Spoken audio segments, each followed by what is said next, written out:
Agra taxation bar association में वकीलों की एक महत्वपूर्ण बैठक में जीएसटी वसूली पर बड़ा विवाद सामने आया है। वकीलों ने जीएसटी प्रमुख सचिव के तानाशाही रवैया अपनाने के निर्देश पर गंभीर चिंता व्यक्त की। एसोसिएशन का कहना है कि सचिव का सख्त निर्देश है कि डिमांड को हर हाल में वसूला जाए, भले ही वह एक पक्षी हो या बोगस, जिससे व्यापारी पर मकान खेत बेचने आत्महत्या करने तक का दबाव बना रहा है। वकीलों ने बताया कि जीएसटी अधिनियम ने पुनः सुनवाई का प्रावधान न होना और ईमेल नोटिस के कारण ही लाखों करोड़ों की डिमांड खड़ी हुई है। लाखों की न्यूनतम अपील राशि के चलते व्यापारी पूरी तरह असहाय है। बार एसोसिएशन ने चेताया कि यह संकट इतना गहरा है तब भी व्यापार मंडल मौन साधे है और इसी तरह की तुगलकी फरमान सरकार की छवि के लिए घातक सिद्ध होंगे। उत्तर प्रदेश में जीएसटी के प्रमुख सचिव पर तानाशाही रवैया अपनाने के गंभीर आरोप लगे हैं। व्यापारियों का कहना है कि प्रमुख सचिव के सख्त निर्देश है कि सृजित डिमांड को हर हाल में वसूला जाए, भले ही व्यापारी को अपना मकान खेत बेचना पड़े या आत्महत्या करनी पड़े। इस तुगलकी फरमान से अधिकारी और व्यापारी दोनों त्रस्त हैं।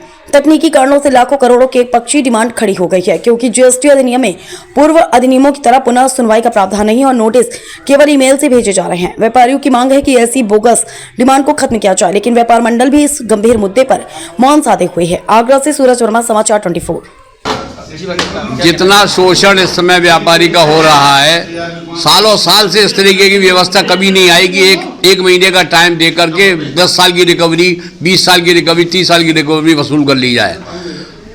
अचानक से किसी व्यापारी के पास चलती रकम से पैसा निकालना और जमा कराना असंभव होता है। कुछ लोग तो उसमें मरकब भी गए हैं, अवेलेबल ही नहीं है, लेकिन इसके बावजूद कोई सुनवाई नहीं है, कहीं कोई उसके जवाबदेही नहीं है। केवल ये कह देना कि साहब एम देवराज साहब प्रमुख सचिव का आदेश है और हमें तो पालन करना है। तो इस तरीके की व्यवस्था में जो रेवेन्यू क्रिएटर है हमारा व्यापारी, वो रेवेन्यू कमाने में कम, इस अपने आप को इस परेशानी से बचाने में ज़्यादा लगा हुआ है। कहीं ना कहीं ये देखा जाता है व्यापारी व्यापार करने से कम लगातार। देखिए, मुझे लगता है, मेरा पर्सनल ओपिनियन है कि 1-1 लाख रुपए सैलरी पाने वाले 3-3 अधिकारी 2000, 5000, 10,000 की रिकवरी के लिए जा रहे हैं। वो टाइम भी वेस्ट कर रहे हैं और सरकार की पॉलिसी भी लचर है इस मैनेजमेंट को करने में। सरकार ने ब्याज माफ़ी जीएसटी में की थी जो ऑनलाइन थी, उसके लिए सभी अधिवक्ताओं द्वारा ऑनलाइन देखते हुए अपने व्यापारियों को फ़ोन किया और SPL 02 दाखिल किए और बड़ी अच्छी तरीके से वो 90% सफल भी रहा और सरकार ने उन जो है पेनल्टी माफ़ करी और ब्याज भी माफ़ करी। इसी तरीके से ये प्रोग्राम भी सरकार को वेट का ऑनलाइन रखना चाहिए, प्रॉपर एडवर्टीजमेंट होना चाहिए और एडमिनिस्ट्रेशन प्रॉपर होना चाहिए। अधिकारियों के फील्ड में जाने से ये काम प्रॉपर नहीं है, तो मेरी समझ से इसको ऑनलाइन रखना चाहिए और इसके लिए समय लेना चाहिए। व्यापारी परेशान हो रहा है, इसको लेकर आज आपने एक बैठक की है। इस बैठक के माध्यम से आप क्या बताना चाहते हैं? देखिए, अब समस्या ये हो रही है कि यहाँ पर प्रमुख सचिव जो आए हुए हैं, नए आए हैं, एम देवराज, इन्होंने इतना उत्पीड़न, इतना प्रेशर डाल दिया अधिकारी पर, इतना बड़ा बड़ा टारगेट दे दिया है कि ये अधिकारी बस बिना सोचे समझे एक ही दिन रात एक ही लक्ष्य है कि पैसा वसूले। और पैसा वसूलने के लिए क्या कर रहा है अधिकारी कि वो सीधा बिना पूछे व्यापारी को नोटिस भी नहीं दे रहे हैं और सीधा जाके खाता खुल कर आते हैं और खाते से पैसा खींच लाते हैं। इतना तगड़ा उत्पीड़न इस समय चल रहा है कि ये बस केवल एक मात्र उद्देश्य ऐसा लग रहा है कि बस खींचे जाओ, व्यापारी की खाल भी खींच लाओ, बस किसी तरीके से पैसा इकट्ठा होना चाहिए। तो उत्पीड़न की पराकाष्ठा इस समय पर है।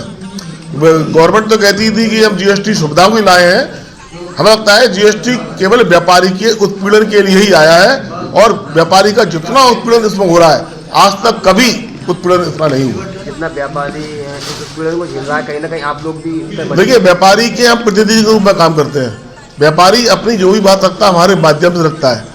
ये सबको जानते हैं कि व्यापारी सामने आने से डरता है। क्यों डरता है कि ये अगर व्यापारी को शिकायत करता है तो उसको व्यक्तिगत ले लेते हैं और व्यक्तिगत लेकर व्यापारी के उत्पीड़न में जुड़ जाते हैं, तो व्यापारी डर के मारे सामने नहीं आ पाता।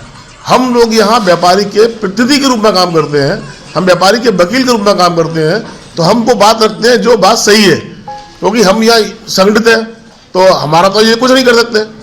लेकिन इसीलिए, और व्यापारी चूंकि डायरेक्ट कह नहीं पाता है डर के मारे, तो ये उत्पीड़न इस समय का चरम सीमा में पहुंच रहा है। पहले जाते हैं सर्वे पर, किस तरीके से अपने कार्य को करते हैं जी? ऐसा है कि जीएसटी व्यवस्था इतनी असंगत है, मानो एक तर्क संगत नहीं है। इस तरह के प्रावधान हैं कि जीएसटी में उत्पीड़न होना ही होना है। अधिकारी कहता है कि मैं मजबूर हूँ कि व्यवस्थाएं ऐसी हैं, उन व्यवस्थाओं में जब तक परिवर्तन नहीं होगा, एक्ट में परिवर्तन नहीं होगा, तब तक कोई सरलीकरण, जब तक व्यापारी तक लाभ नहीं पहुंचेगा।